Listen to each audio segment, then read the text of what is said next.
terrassement des fouilles en rigole.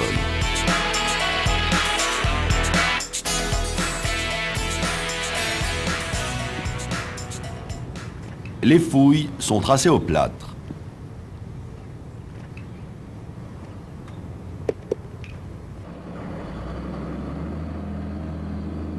Le godet est choisi en fonction de la largeur de la fouille.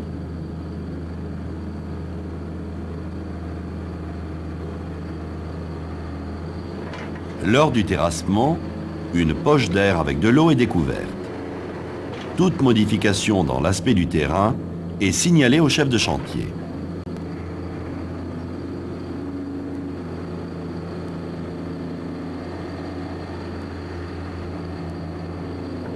La profondeur est contrôlée.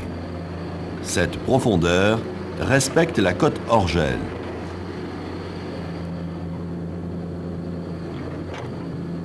Voici une fondation enterrée.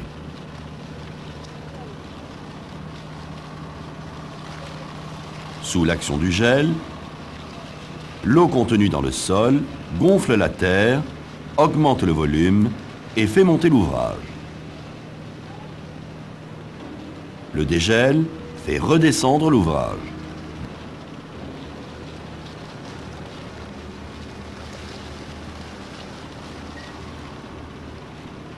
Dans ce cas, une des semelles est dans la zone gelable. La partie avant monte et des désordres apparaissent. Les fondations doivent être assises sur un sol hors gel. Cette cote de profondeur varie en fonction des zones géographiques. Ici, la cote hors gel est de moins 80 cm.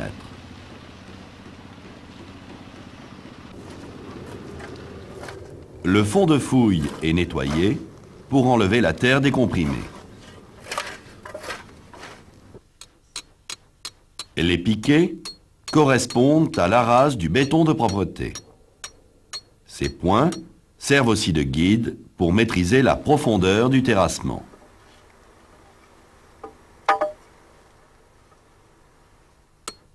Le fond de la forme doit être plan et propre. Les bords de fouille sont fragiles. En cas de coulage des fondations en pleine fouille, les parois doivent être alignées et dressées.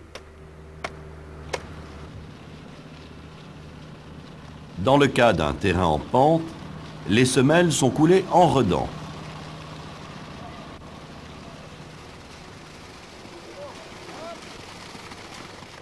Le béton de propreté est coulé immédiatement après le terrassement pour empêcher la décompression du sol.